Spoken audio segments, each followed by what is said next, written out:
नमस्कार, स्वागत छ दर्शकवृन्द यहाँहरूलाई कार्यक्रम विशेष सन्दर्भमा म रोहन श्रेष्ठ।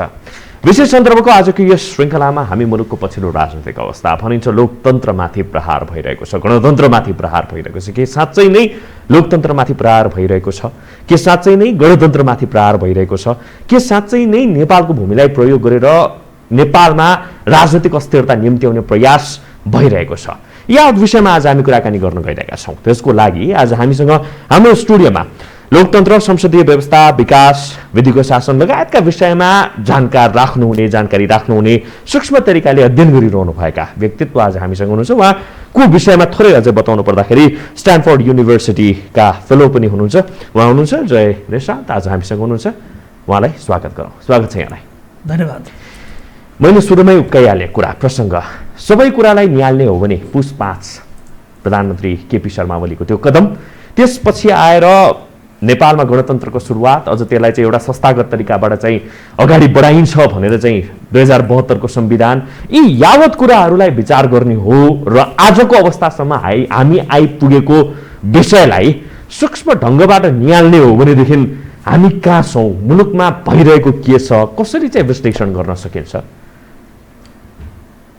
यसलाई सरल तरिकाले बुझ्ने हो भने जुन गर्ने प्रयास गरिएको छ त्यो ठिक छ, त्यो सार्थक छ। संविधान बनाउने प्रयास भएको छ, संविधान सभाको चुनाव भएको थियो, ठिकै तरिकाले चुनाव सम्पन्न पनि भएको थियो, उचित सङ्ख्यामा सांसदहरूभित्र पनि आएका थिए, समानुपातिकता समावेशिता कुराहरूले पनि त्यहाँ राखिएको थियो। त्यसैले जुन गर्ने प्रयास गरिएको छ त्यो नराम्रो छैन, तर जे परिणाम आइरहेको छ त्यो सम्भवतः कसैले जानी गरेको नहुन पनि सक्छ, र त्यो चाहिँ अपेक्षित छैन।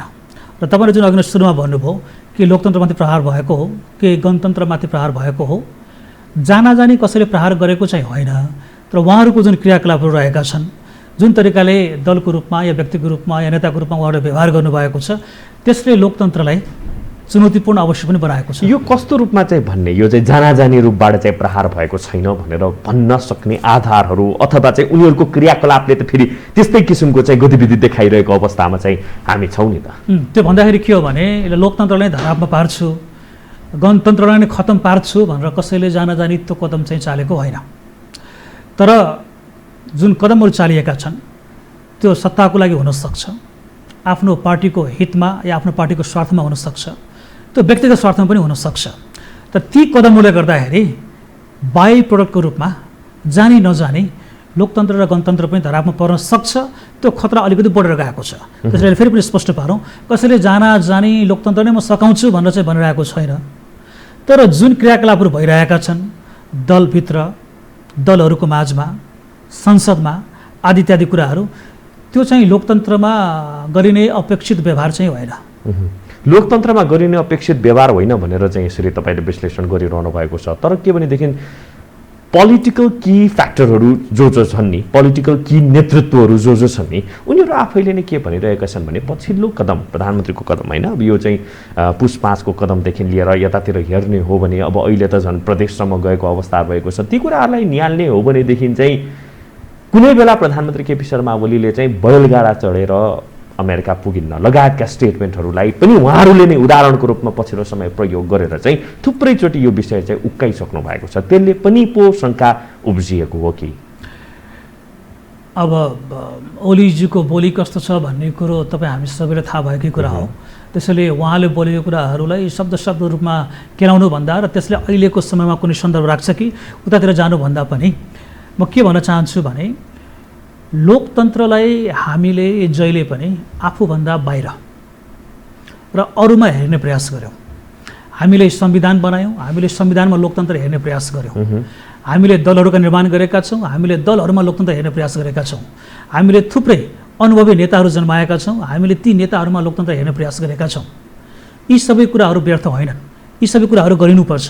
तर सबभन्दा ठुलो कुरो भनेको लोकतन्त्रको सबभन्दा प्रमुख एकाइ भनेको व्यक्ति हो, र त्यो व्यक्ति भनेको नेताको रूपमा पनि हुनसक्छ र तपाईँ हामी जस्तो आम व्यक्ति पनि हुनसक्छ। हामी आफै पनि कतिको लोकतान्त्रिक छौँ यो कुरामा कसैले पनि हेरिरहेको हुँदैन। चाहे त्यो व्यक्ति एउटा आम नागरिक होस्, एउटा व्यवसायी होस्, एउटा व्यापारी होस्, एउटा कर्मचारी होस् या नेता होस्, सबैले लोकतन्त्र अरूमा हेर्न खोज्ने, आफूभित्र हेर्न नखोज्ने। र लोकतन्त्रसँग जोडिएको अर्को एउटा विषयवस्तु के हो भने लोकतन्त्रलाई ठिक ठाउँमा राख्नको लागि संविधान, कानुन, ऐन, विनियम अनि लोकतान्त्रिक संस्थाहरू यी सबै महत्त्वपूर्ण छन्। यी सबैको महत्त्वपूर्ण ठाउँ हुन्छ। तर यी सबै संस्थाहरू अथवा संविधान र कानुन जतिसुकै राम्रो भए पनि लोकतन्त्रलाई सही ठाउँमा राख्नको लागि त्यसले आधा मात्र काम गरेको हुन्छ। अर्को हाफ यानि कि 50% भनेको व्यक्तिको सिद्धान्त, उसको नैतिकता, उसको चरित्र आदिमा भर पर्ने गरेको हुन्छ। त्यसैले हामीले यदि संविधान लेखियो भने अहिले हामीसँग भएको संविधान केही सुधार गर्नुपर्ने आवश्यकता त छ, तर यो सर्वथा अनुचित संविधान चाहिँ होइन। हामीले निर्माण गरेको व्यवस्था संसदीय बहुदलीय व्यवस्था, लोकतान्त्रिक गणतन्त्रात्मक यो आफैमा नराम्रो होइन, यो पनि ठिक छ। हामीसँग भएका जुन ऐन कानुनहरू छन् तिनीहरू पनि ठिकै छन्, सुधार गर्नुपर्ने आवश्यकता आफ्नो ठाउँमा छ होला।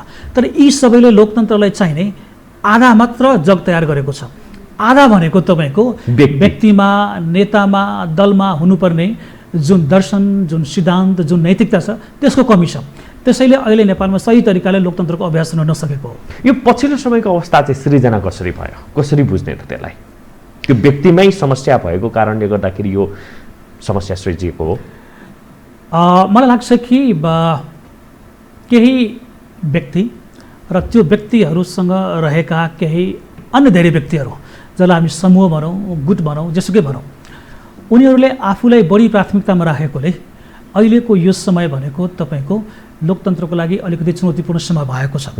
आफूलाई बढी प्राथमिकतामा, केन्द्रमा अथवा आफ्नो स्वार्थलाई बढी प्राथमिकतामा र केन्द्रमा राख्ने क्रममा उहाँहरूले संविधानको मर्म, लोकतन्त्रको मर्म, गणतन्त्रको मर्म यी सबैसँग चाहिँ केही हदसम्म कम्प्रोमाइज गर्नुभएको छ।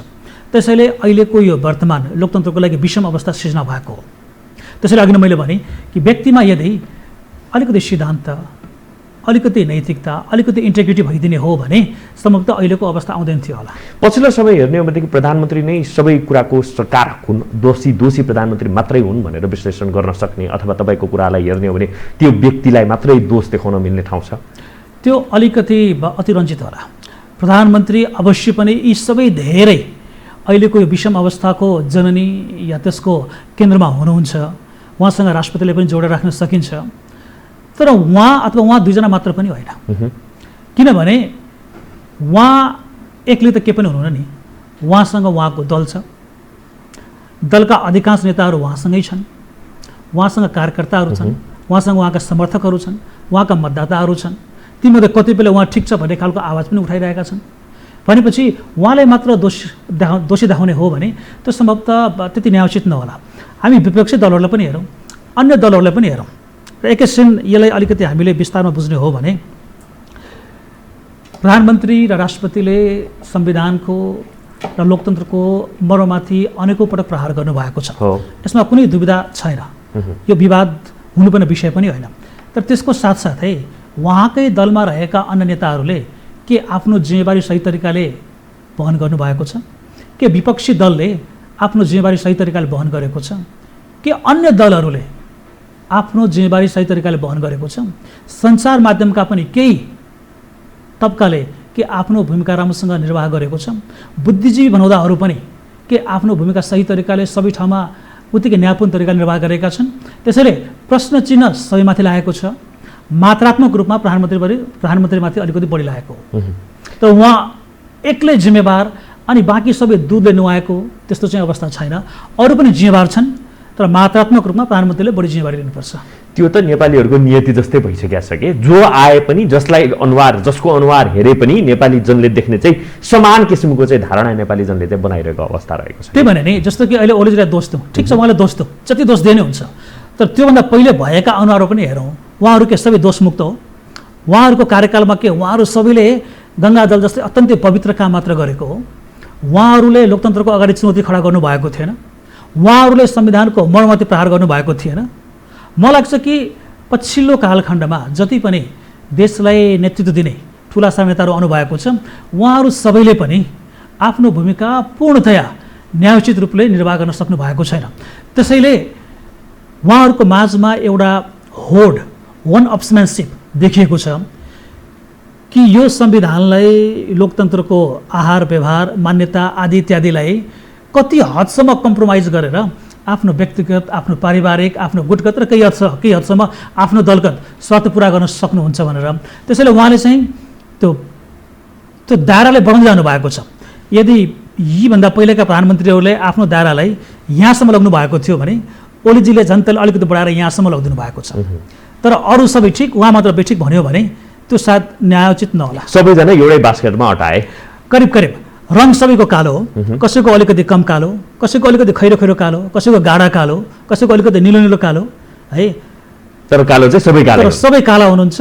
कोही गोरो चाहिँ अहिलेसम्म देखेको छैन। तपाईँको कुरालाई मान्ने हो, तपाईँको कुरालाई मनन गर्ने हो भनेदेखि र अहिलेसम्मको नजिर हेर्ने र अझै पनि केही समय पछिको नेपालको रिसेन्ट भविष्यको कुराहरूलाई पनि हामीले चाहिँ लेखाजोखा गर्ने हो भनेदेखि त अझै पनि केही समय चाहिँ नेपालीहरूको नियति, नेपालीहरूको भाग्य यस्तै हो भनेर भन्ने ठाउँ रहला नि त। मलाई बडो दुःख लागेको छ र तपाईँले एकदमै सही प्रश्न पनि उठान गर्नुभएको छ। निकट भविष्यमा अहिले मैले नेपालमा देखेको नेता अथवा नेताहरू, मैले देखेका दलहरू, त्यो दलभित्र रहेका संस्कारहरू, नेताका चरित्रहरू, यी सबैलाई मैले अहिले विश्लेषण गर्ने हो भने आउने केही समय, त्यो मैले दिन र महिना कुरा गरेको छैन, मैले वर्षौँको र हुनसक्छ दशौँको पनि कुरा गरिरहेको हुनसक्छु। त्यो नेपालीहरूको लागि लोकतन्त्रको दृष्टिले धेरै आशा लाग्दो देखिँदैन। चुनौतीपूर्ण अवस्था अझै पनि रहिरहन्छ जबसम्म यी दलहरूले आफ्नो आन्तरिक व्यवहारलाई राम्रोसँग अगाडि बढाउँदैन, जबसम्म यी दलहरूलाई सही तरिकाले सही ठाउँमा सही व्यवहार गर्नको लागि कानुनहरू सही तरिकाले बनाइँदैनन् र ती कानुनहरू बनाउनको लागि नागरिक समाजको तर्फबाट अथवा नागरिक पक्षबाट अथवा आम जनताबाट सही तरिकाले दबाब आउँदैन, तबसम्म दल बदलिने छाडकान पनि छैन, नेताहरू पनि बदलिने छाडकान पनि छैन।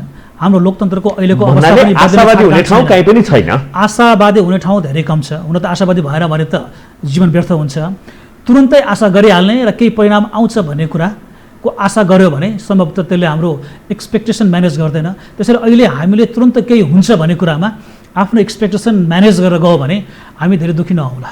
एउटा कुरा नि, पछिल्लो समयलाई हेर्ने हो भनेदेखि यो नेपाली राजनैतिक दलहरूको चरित्र जसरी तपाईँले पनि विश्लेषण गर्नुभयो, चाहे नेपाली काङ्ग्रेस किन नहोस् अथवा चाहिँ तपाईँको एमाले किन नहोस्, माओवादी केन्द्र नहोस्, राप्रपा नै किन नहोस्, यी यावत शक्तिहरूको लगभग अनुहार कालै देख्नु भएको अवस्था रहेको छ।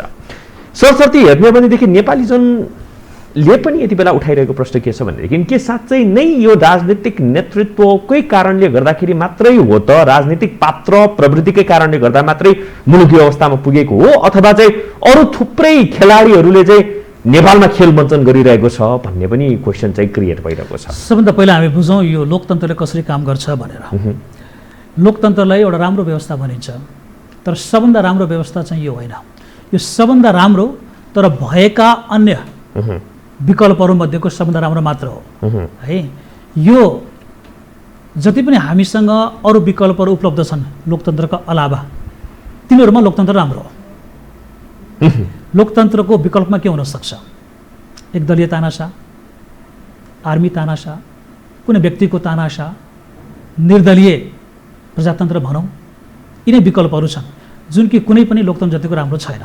त्यसैले के छ भनेपछि लोकतन्त्र आफैमा राम्रो हुनुभन्दा पनि बढी लोकतन्त्र सापेक्षिक रूपमा जुन हामीसँग उपलब्ध शासनका व्यवस्थाहरू छन् तीमध्ये राम्रो हो। त्यसमा पनि दुर्भाग्यवश हामीले नेपालमा लोकतन्त्रको पनि सबभन्दा खराब लोकतन्त्रलाई अभ्यास गरिरहेका छौँ। जुन अघि नै मैले भने कि लोकतन्त्रलाई हामीले संविधानमा लेख्ने बित्तिकै, हाम्रो कानुनमा लेख्ने बित्तिकै लोकतन्त्र आउँछ भन्ने कुरो होइन। त्यो त आधा यात्रा मात्र हो। आधा यात्रा भनेको व्यक्तिबाट सुरु हुन्छ जुन कि हामीले सुरु नै गरेका छैनौँ अहिले। उदाहरणको लागि अमेरिकाको संविधानलाई संसारको सबभन्दा सानो संविधानहरूमध्ये मानिन्छ। अमेरिका भनेको वर्ल्डको सबभन्दा पावरफुल र one of the oldest democracy छ। तर अमेरिकाको संविधानमा तपाईँको डेमोक्रेसी भन्ने शब्द एकचोटि पनि लेखेको छैन। लेख्दै नलेखेको शब्द पनि उनीहरूले अभ्यासद्वारा त्यो शब्दको मर्मलाई, मान्यतालाई उसले जीवित राखेको छ धेरै हदसम्म। कहिलेकाहीँ त्यहाँ पनि खलपात्र नआएका होइनन्, तर समग्रमा हेर्ने हो भने अमेरिकाको 250-300 वर्षको इतिहास चाहिँ एक हदसम्म लोकतन्त्रको यात्राको दृष्टिकोणले सार्थक देखिन्छ। हामीले के गर्यौँ भने लोकतन्त्र कागजमा बहाली गऱ्यौँ, जसलाई हामीले संविधान भनेका छौँ। लोकतन्त्रलाई चाहिने हामीले न्यूनतम आवश्यकता चुनाव चाहिँ हामीले गरिरहेका छौँ। नेपाली जनताले चाहेको लोकतन्त्र होइन भनेर भनिन्छ नि। त्यो त्यही कारणले गर्दाखेरि चाहिँ आज यो समस्या निम्त्यो। नेपाली जनताले न त लोकतन्त्र चाहेका थिए, न त गणतन्त्र चाहेका थिए, न त धर्मनिरपेक्षता चाहेका थिए। ती कुराहरूलाई कुनै एउटा फ्याक्टरको कारणले गर्दा, कसैको इसारामा संविधानभित्र चाहिँ समावेश गरेको कारणले गर्दाखेरि, अझ भन्नुपर्दाखेरि जनताको मनको संविधान नबन्दाखेरि चाहिँ आज यो अवस्था सृजना भयो भन्ने पनि बुझाइ यति बेला छ। यसलाई समग्रतामा नबुझौँ। लोकतन्त्र र लोकतन्त्र को लागि हामी कहाँ भएका संविधानभित्रका केही प्रावधानहरू, जसमा गणतन्त्र पनि छ अथवा धर्मनिरपेक्षता पनि छ, धर्मनिरपेक्षताको बारेमा व्यक्तिहरूको विचार केही फरक हुन सक्छ होला, गणतन्त्रको बारेमा पनि केही सीमित व्यक्तिहरूको विचार फरक हुन सक्छ।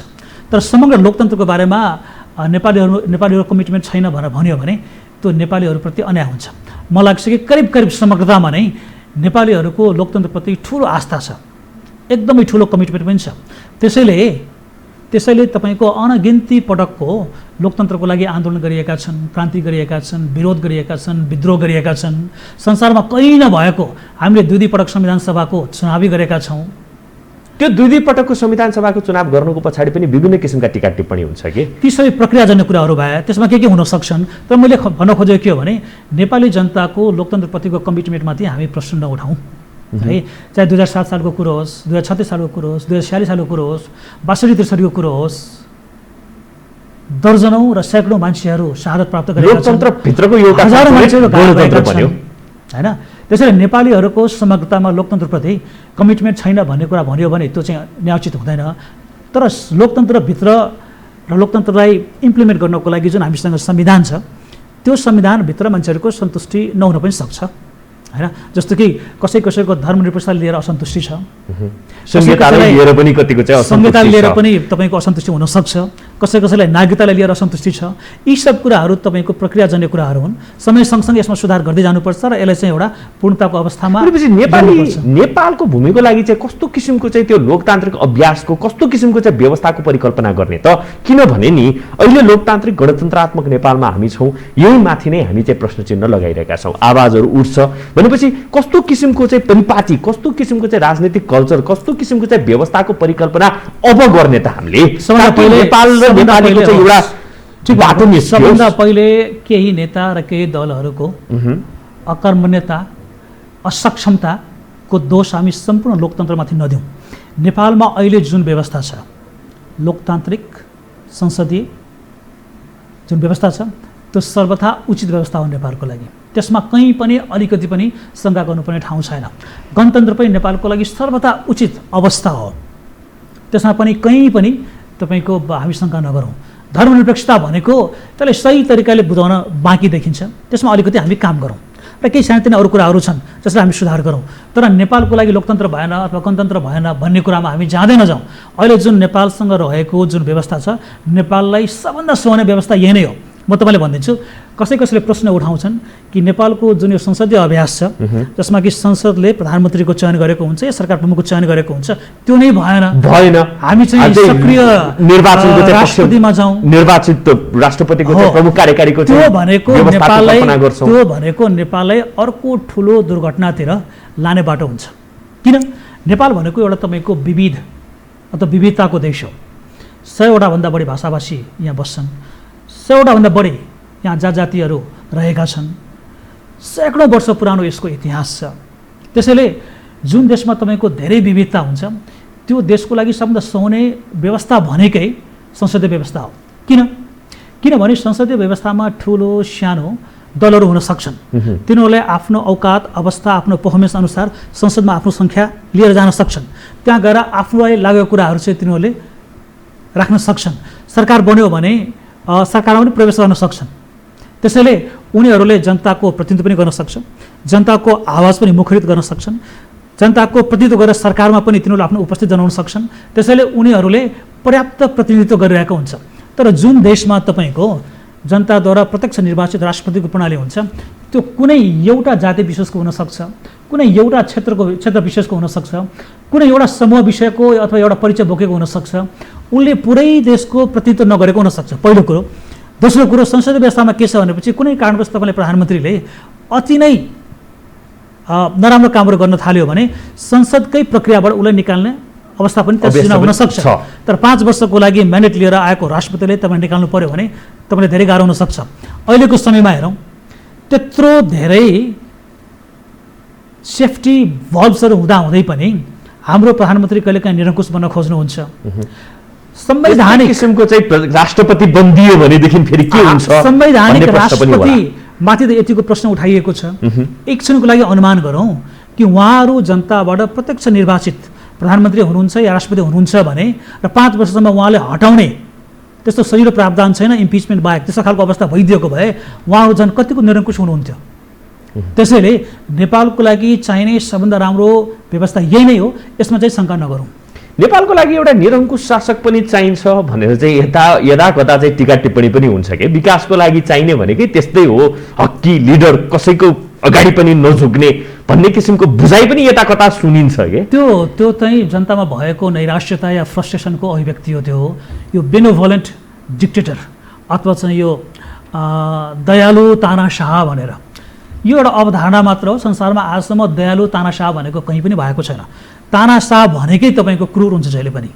यो नेपालीले त्यो भोग्न मात्र बाँकी भएकोले त्यसको प्रति अलिकति लालसा होला, किनभने करिब करिब यसले सबै थोक भोगिसकेका छ। सक्रिय राजतन्त्र भोगिसकेका छ, संसदीय व्यवस्था भोगिसकेका छ, माओवादीको आन्दोलन भोगिसकेका छ, तपाईँको प्रत्यक्ष निर्वाचन पद्धति मात्र भएको चुनावहरू भोगिसकेको छ, मिश्रित चुनाव पद्धति पनि भोगिसकेको छ। त्यसैले अब भोग्नुपर्ने एउटा कुरा त्यो मात्र बाँकी भएकोले त्यो भन्छ नि कि नभएको कुराप्रति लालसा बढी हुन्छ। त्यसैले बेनोभोलेन्ट डिक्टेटर भनेर चाहिँ मान्छेले भन्ने गरेका छन्। त्यस्तो अवस्था नआओस् एकदम। किनभने डिक्टेटर भनेको कहिले पनि बेनोभोलेन्ट हुँदैन। त्यस्तो अवस्था हामीले ल्यायो भने त्यो पात्र अलिकति पनि खल पात्र भयो भने देशले फेरि अत्यन्तै त्यसैले कसैमा यदि त्यस्तो लालसा छ, त्यसको परिकल्पना छ भने त्यसलाई छोडौँ, त्यो राम्रो हुनेवाला छैन। अब के त यही हो राजनीतिक दल। तपाईँले भन्नु खोज्नु भएको अनुसारलाई तपाईँको कुरालाई चाहिँ हामीले मनन गर्ने हो भने पनि आखिरमा राजनीतिक दल त यही हो, नेतृत्व यही हो, पात्र यही हो, प्रवृत्ति यही हो। अब के त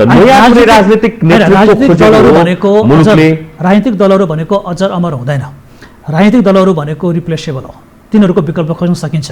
तर हामीले तुरुन्तै खोज्नुपर्ने भनेको राजनीतिक दलभन्दा पनि नेताहरूको विकल्प हो। तर नेताहरूको विकल्प भनेको जनताले मात्र खोज्यो भने धेरै लामो समय लाग्छ। नेताहरूको राम्रो विकल्प खोज्नको लागि सबभन्दा पहिले दलहरू आफै अग्रसर हुनुपर्छ र त्यो दलहरूलाई अथवा ती दलहरूलाई अग्रसर गर्नको लागि हाम्रो संविधान र कानुन बाध्यकारी हुन सक्नुपर्छ। त्यसैले जुन तरिकाले दलहरू सञ्चालित भएका छन् त्यो सबभन्दा बढी त्रुटिपूर्ण देखिन्छ। त्यसैले म भन्छु सबै समस्याहरूको जडमा, सबै समस्याहरूको केन्द्रमा हामीसँग भएका यी अस्तव्यस्त विचारहीन संज्ञा शून्य जुन दलहरू छ त्यो दलहरूको निर्माण प्रक्रिया, त्यो दलहरूको सञ्चालन विधि, त्यो दलहरूले उत्पादन गर्ने नयाँ नेतृत्वको जुन पद्धति छ त्यसमा आमूल परिवर्तन गर्नुपर्छ। दलहरू जुन भए नै हुन्छ, दलहरू आफैमा धेरै नराम्रो चाहिँ हुँदैन है, तर दलहरूको आन्तरिक जुन परिचालन विधि छ, जुन सञ्चालन विधि छ त्यसमा परिवर्तन गर्नुपर्छ। दलहरूले जन्माउने नेताहरू, राम्रो खालको नेताहरू जन्मिनु भन्ने खालको उसको जुन आन्तरिक कार्यविधिहरू छन् त्यसमा परिवर्तन गर्नुपर्छ। त्यो भएन भने हामी उल्टो सोचौँ, हामीले संविधान राम्रो भयो अनि दल राम्रो हुन्छ अनि कानुन राम्रो हुन्छ अनि चाहिँ तपाईँको नेता राम्रो हुन्छ, एउटा बाटो त्यो भयो। कानुन राम्रो त्यो बाटो हामी कहाँ काम गरेन। त्यसैले हामी चाहिँ नेता पहिले राम्रो जन्माउने प्रयास गरौँ, राम्रो नेताको लागि हाम्रो राम्रो दलको निर्माण गरौँ। राम्रो दल भनेको आन्तरिक रूपले सुगठित, राम्रोसँग सञ्चालित, आन्तरिक लोकतन्त्र भएको राम्रो दलहरू, त्यसको निर्माण गरौँ। दलहरूले आफैले त्यस्तो खालको अवस्था सिर्जना गर्दैन भने कानुन बनाऊ। त्यो कानुन बनाउनै पर्छ भन्ने खालको आधार हामी संविधानमा राखौँ।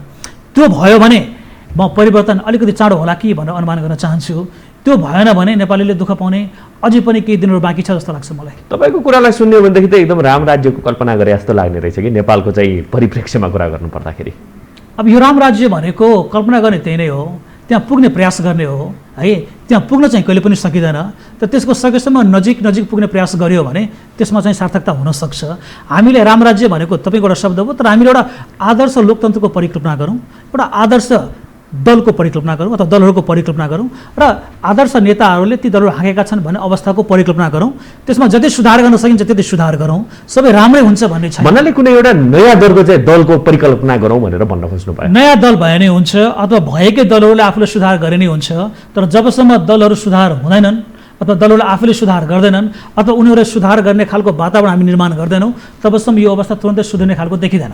तपाईँ पात्रको रूपमा अहिले नै हेर्नुहोस् न, ल एकछिनको लागि भन्यो कि ओलीजीलाई हामीले विदा गर्यौँ, आहा। त्यसपछि को आउनुहुन्छ? शेरबहादुर देउवाको नाम छ, त्यसपछि प्रचण्ड होला, त्यसपछि बाबुराम होला, उहाँहरू के अथवा अथवा अथवा उहाँहरू अरू पहिला कोही। परीक्षण भइसकेका पात्र होइनन्? एकदमै उहाँहरूको कालखण्डमा के रामराज्य आएको थियो? यहीँनिर चाहिँ मेजर प्रश्न भयो कि हो। नेपालीहरूको नियति चाहिँ यिनी नै फेसेसको वरिपरि चाहिँ घुम्नुपर्ने चाहिँ नियतिमा चाहिँ नेपालीहरू बसे कि हो।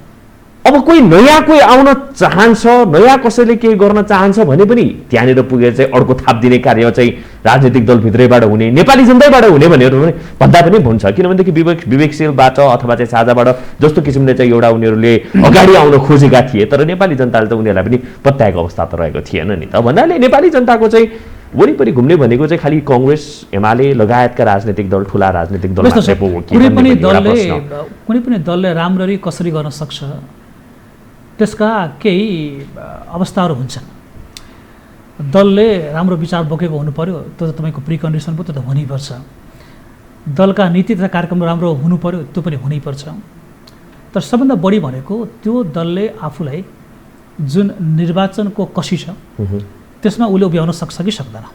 र निर्वाचन भन्ने बित्तिकै त्यहाँ थुप्रै कम्पोनेन्ट्सहरू, एलिमेन्ट्सहरू, अवयवहरू हुन्छ। त्यहाँ निर्वाचनमा राम्रो गर्नको लागि तपाईँ व्यक्तिको रूपमा अथवा दलको रूपमा मात्र राम्रो भएर पुग्दैन।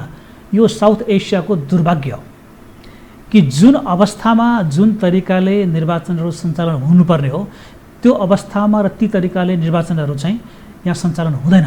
निर्वाचनमा थुप्रै तपाईँको अनवान्टेड एलिमेन्ट्सहरूले काम गरिरहेको हुन्छ। त्यसमा तपाईँको मसल पावर हुनसक्छ, बाहुबलीहरूको उपस्थिति, त्यसमा तपाईँको मनी पावर हुनसक्छ, कसले कति खर्च गर्छ भन्ने कुराहरू, त्यसमा तपाईँको नातावाद, कृपावाद, गुटवादले काम गरिरहेको हुन्छ। त्यसमा कहिलेकाहीँ दुर्भाग्यवश मान्छेले अलिकति जाति मिसाइदिन्छ, अलिकति धर्म मिसाइदिन्छ, अलिकति लिङ्ग मिसाइदिन्छ। यी सबै विभिन्न फ्याक्टर्सहरूलाई तह लगाउँदै पार गर्दै कसैले तपाईँको चुनाव जित्नुपर्ने हुन्छ। त्यसैले तपाईँ व्यक्तिको रूपमा ठिक्क हुनुहुन्छ, नैतिकवान हुनुहुन्छ, चरित्रवान हुनुहुन्छ भन्दैमा तपाईँले चुनाव जित्नुहुन्छ भन्ने छैन। र लोकतन्त्रमा चुनाव भनेको अनिवार्य हो। त्यसैले जुन चुनावी प्रक्रिया छ त्यसलाई कसरी राम्रो सही तरिकाले व्यवस्थापन गर्ने, यी जुन अवांछित जुन एलिमेन्ट्सहरू मैले जुन भर्खरै कुरा गरेँ तिनीहरूलाई सकेसम्म यस्ता खालको चुनावहरूबाट कसरी टाढा राख्ने के गर्ने त भन्ने कुरामा चाहिँ हाम्रो ध्यान जानु के गर्ने त त्यसको लागि। अब यसको लागि चाहिँ तपाईँको बाटो भनेको दुई तिनवटाहरू छन्। एउटा चाहिँ कानुनको बाटो हुनसक्छ। कानुन हाम्रो देशमा त्यति नराम्रो पनि होइन। कानुनको इम्प्लिमेन्टेसन पार्ट चाहिँ अझै पनि कमजोरी छ हामी कहाँ। पहिलो भनेको कानुनी पक्ष हो, तर दोस्रो र सबभन्दा मजबुत पक्ष भनेको सामाजिक पक्ष हो। हामी नेताले त गाली गर्छौँ, तर त्यही नेता मन्त्री भएको भोलिपल्ट तपाईँ उसको घरमा या उसको मन्त्री क्वार्टरमा गएर हेर्नुहोस् त, लाइन लाएर मान्छेहरूले चाहिँ उसलाई फुलमालाले स्वागत गर्नको लागि आएको हुन्छ।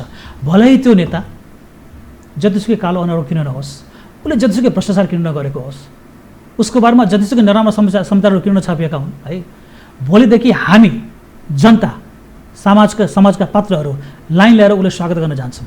त्यहाँनिर त हामीले पनि कमजोरी देखाएको हो नि।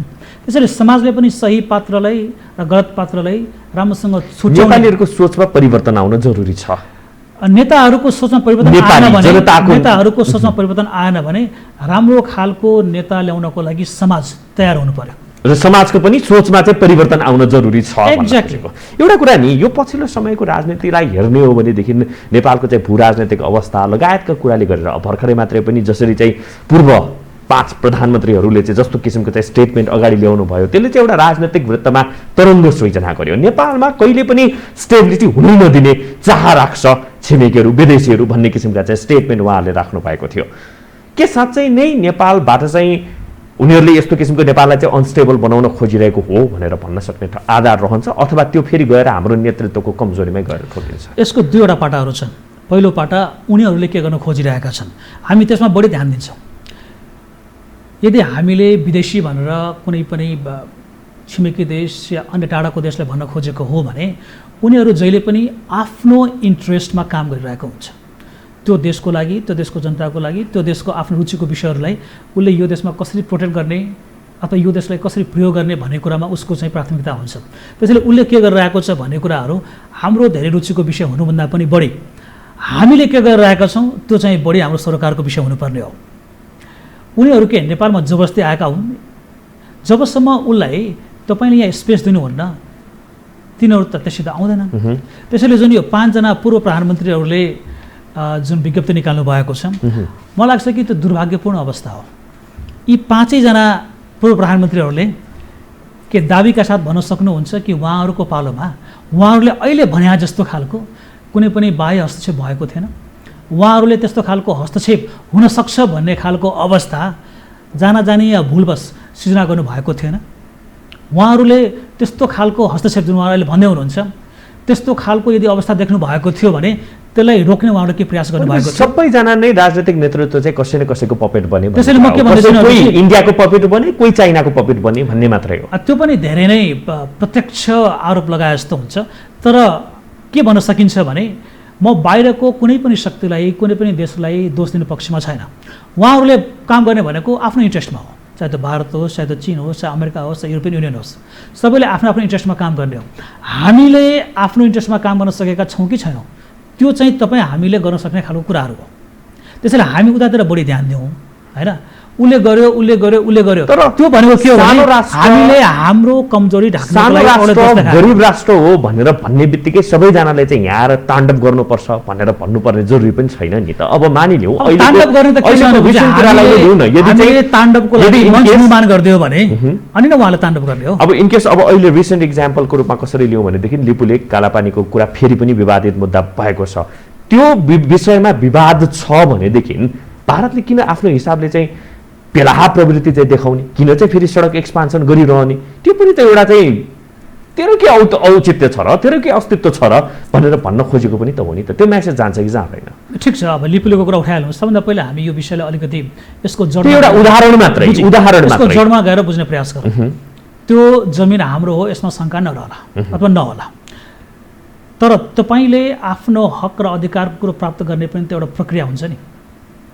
कसैले तपाईँको सम्पत्ति हड्पिएको छ भने तपाईँ के गर्नुहुन्छ? संवाद गर्नुहुन्छ, कानुनी प्रक्रियाहरू होलान्, सामाजिक परिचालनका कुराहरू होलान्, होइन?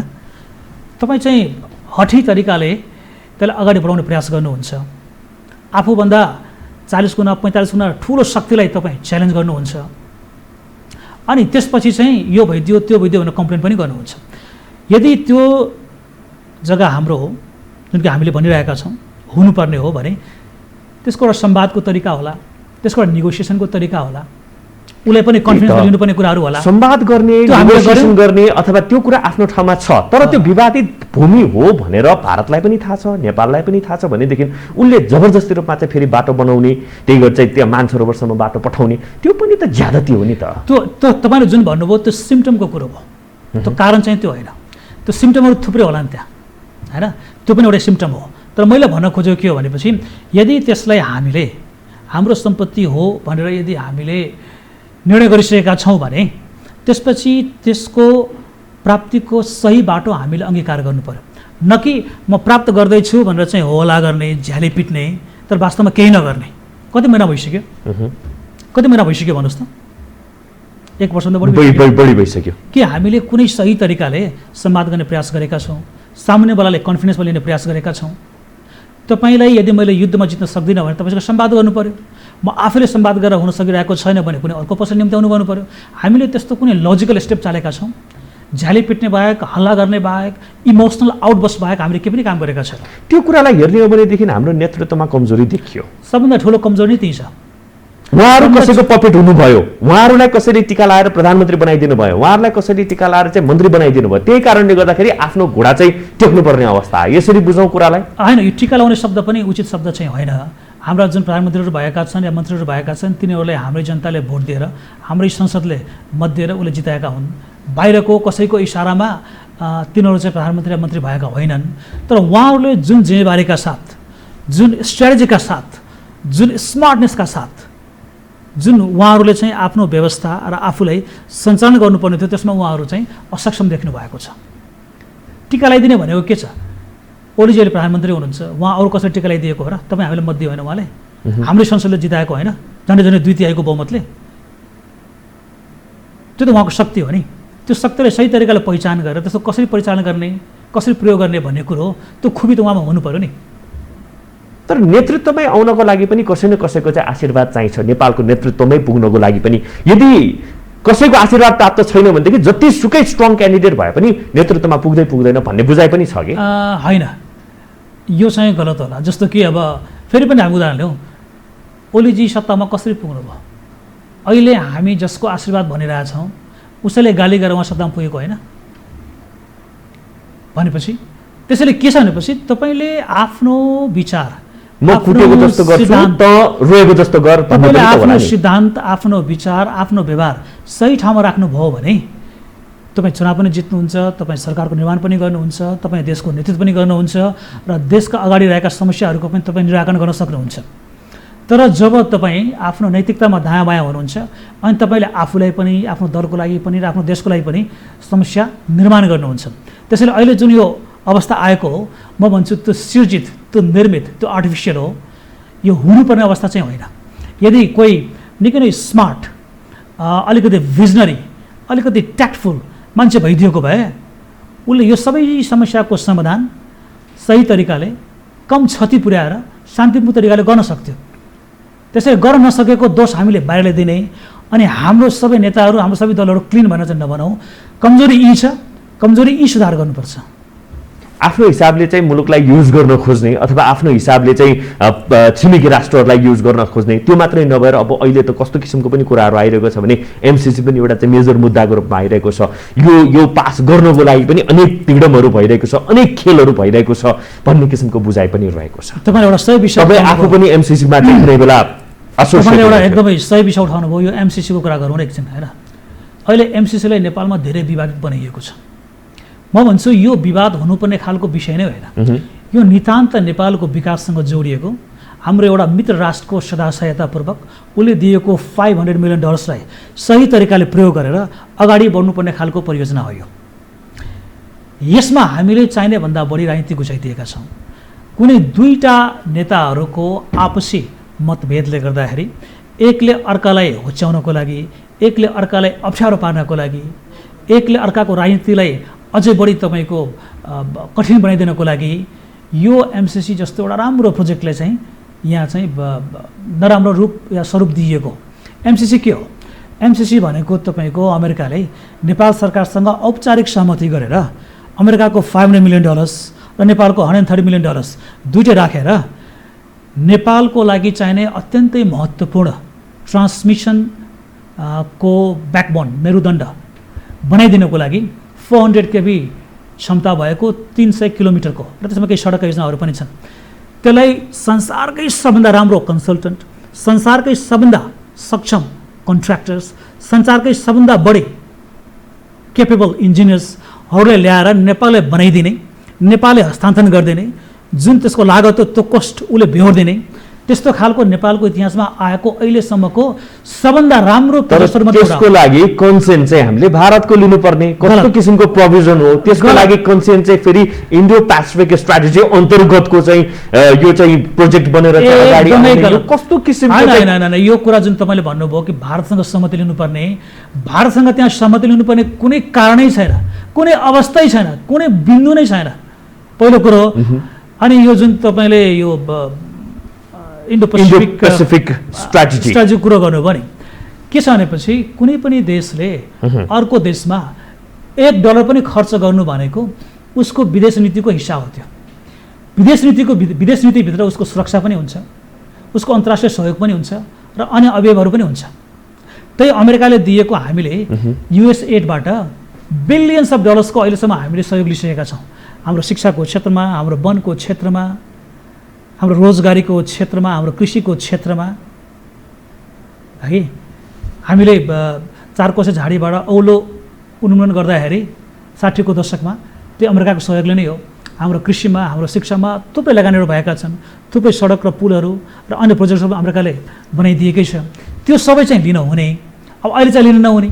तर यो जुन हिसाबले चाहिँ आउनु लागेको छ त्यसमा त शंका हो नि त। उनले त्यो अरू देशहरूसँग के गरिरहेछ भन्ने कुनै पनि सरकारको विषय हो। ट्रिटी जसरी चाहिँ सम्झौता त्यो संसदबाट चाहिँ त्यो अग्रिमेन्टमा हामीले त्यो $500 मिलियन लिए बापत अमेरिकाले के दिने भनेर त्यहाँ एक शब्द पनि लेखिएको छैन। यहाँ हल्ला फैलाइएको छ कि अमेरिकी सेना आउँछ भनेर। यस्तो वाहियात कुरा पनि हुन सक्छ र अमेरिकी सेना आउनु पर्यो भने त्यसले त्यो एग्रिमेन्टमा टेकेर आउने हो र?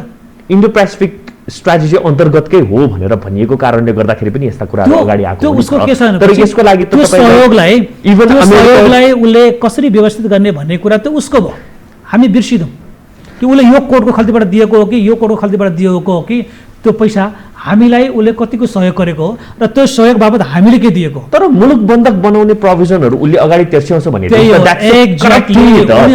गलत कुरा हो नि। उनीहरूको प्रोपोगन्डाको तपाईँ जस्तो एउटा जागरुक पत्रकार पनि शिकार हुनु भएको छ, त्यहाँ त्यस्तो केही कुराहरू नै छैन। यति धेरै त्यसको चाहिँ विरोध भइरहेको छ। अब जस्तै दफा 7 को चाहिँ कुरा गर्ने एमसीसी को प्रावधान लागू हुनेछ भनेर भन्दाखेरि त यसले पनि के देखाए त भन्दाखेरि चाहिँ यदि नेपालको संविधान जस्तै गरेर चाहिँ एमसीसी को त्यो कानुनलाई मानिदिनु पर्ने, यदि केही कुराहरू बाध्य भनेदेखि चाहिँ एमसीसी को कानुन चाहिँ त्यसमा चाहिँ लागू हुने, प्रावधान लागू हुने भन्ने किसिमको चाहिँ कुराहरू गरेको कारणले गर्दाखेरि पनि यो कन्फ्लिक्टिङ बन्यो हो। तपाईको त दर्जनौं पृष्ठको त्यो अग्रिमेन्टको एउटा वाक्य निकालेर तपाईले भनिदिएको त्यो मात्र हो खास गरी। त्यसलाई हामीले समग्रतामा बुझ्नुपर्छ र म त यहाँ दाबीसँग भन्न सक्छु, हामीले वर्ल्ड ब्याङ्क, हामीले एडिबी, हामीले अरू देशहरूसँग लिएको जुन सहयोगहरू छ नि, चाहे त्यो चीन होस् चाहे त्यो अमेरिकाहरू होस्, त्यो एग्रिमेन्ट पल्टाएर हेरौँ र एमसीसी को एग्रिमेन्ट पल्टाएर हेरौँ।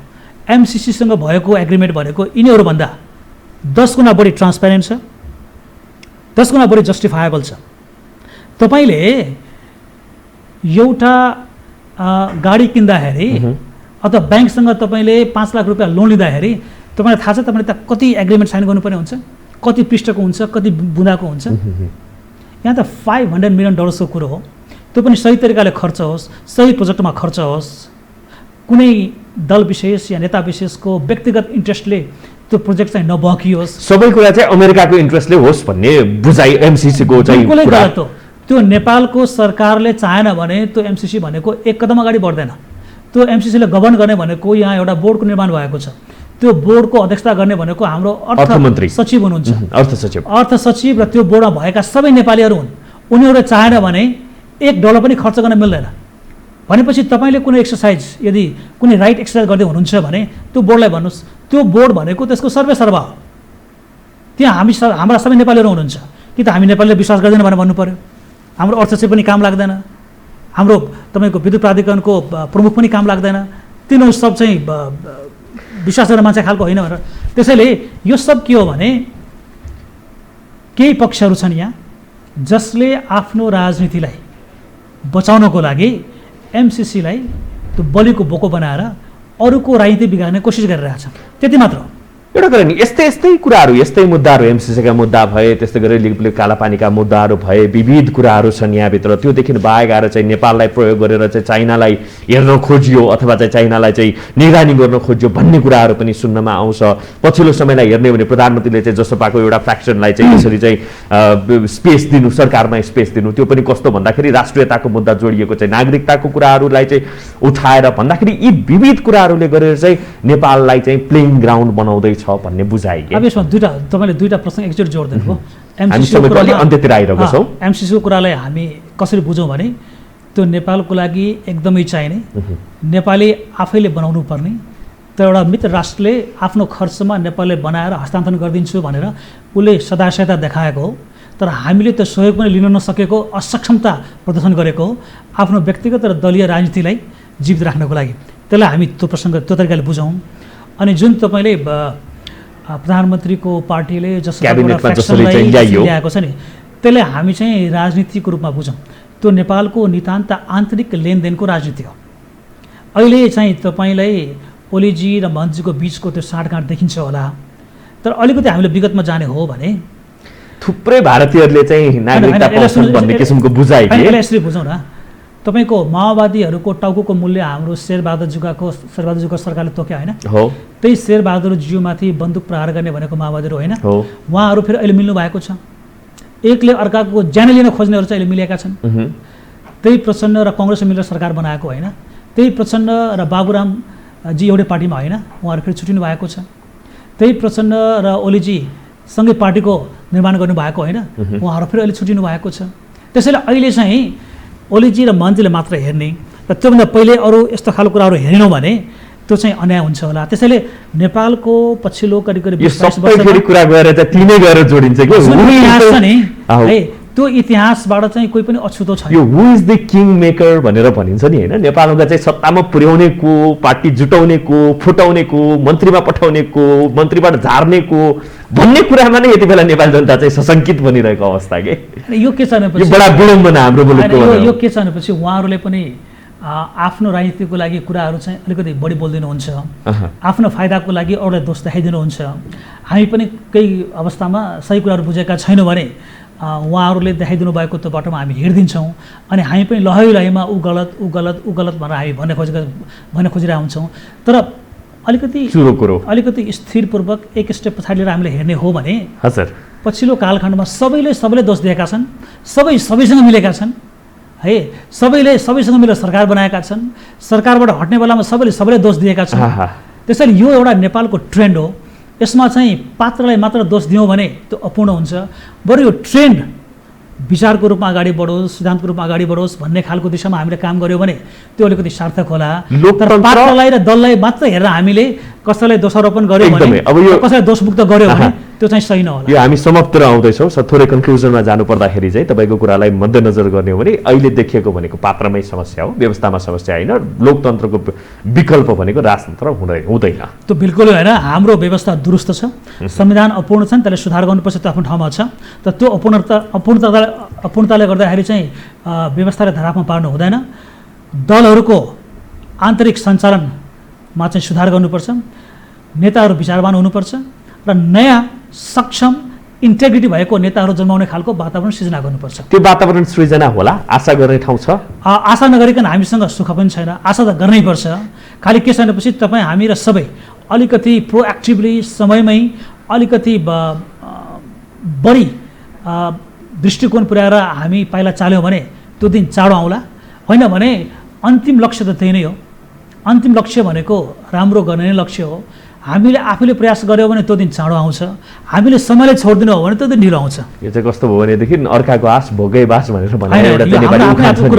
किनभने दलहरू पनि हाम्रै हुन्, नेताहरू पनि हाम्रै हुन्, तिनीहरू हाम्रै भोटले त्यहाँ गएका हुन्। त्यसलाई हामी सबै नेताहरू चाहिँ कलेक्टिभली अलिकति राम्रैसँग व्यवहार गर्न सक्यौँ, सोच्न सक्यौँ भने यिनीहरूको स्थितिमा सुधार आउँछ। सोच्लान् भन्ने लाग्छ भन्ने कुरा के सोच्न बाध्य पार्नुपर्छ। नेपाली जनताको हातमा छ, सबै नेपाली जनताको हातमा छ।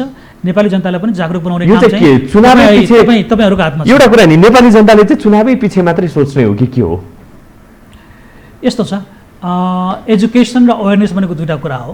नेपालमा एजुकेसन चाहिँ बढिरहेको छ, यो अवेरनेस भन्ने कुरो चाहिँ जुन मात्रामा बढ्नुपर्ने हो, पोलिटिकल अवेरनेस चाहिँ बढिरहेको छ, तर डेमोक्रेटिक अवेरनेस बढिरहेको छ। यो यस अर्थमा पनि कि जहिले पनि हामी चाहिँ ट्रायल एन्ड एररकै गेममा चाहिँ बसिरह्यो कि फलानु होला कि ढिस्कानु होला कि यो होला कि त्यो होला कि, अनि त्यतिकै सर्टेन टाइम चाहिँ हाम्रो त्यसैमा मात्रै लस भइरहेको छ। बिन कति 2062 बाटै अहिलेसम्म क्याल्कुलेट गर्ने भने 15 इयर्स संसारमा तपाईँको सबै ठाउँबाट निमट्यान्न भइसकेको हो।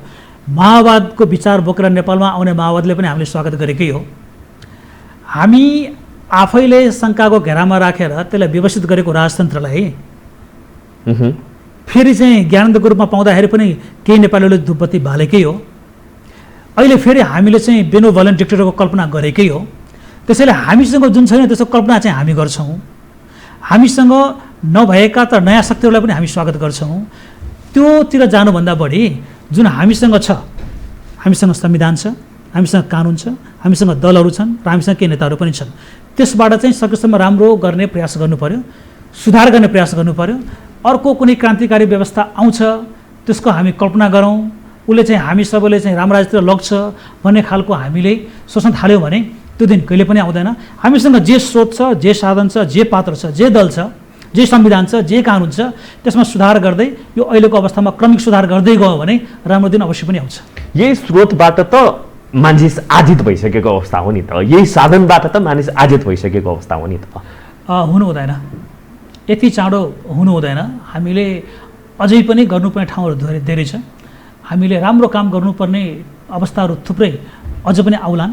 त्यसैले हामीले ती सबै अवस्थाहरूलाई सही तरिकाले इनक्यास गर्यो भने, प्रयोग गर्यो भने मलाई चाहिँ राम्रो परिणाम ल्याउन सकिन्छ। Let's hope for better, let's hope for the best. एकदमै थ्याङ्क यू सो मच। हजुर स्टुडियोमा आइदिनु भयो, आफ्नो विचार राखिदिनु भयो। Thank you. हस्, 10 मिनट यहाँलाई पनि धेरै धन्यवाद। आज हामीलाई साथ दिनुभएकोमा हेर्दै रहनुहोला यो हो टेलिभिजन। नमस्कार।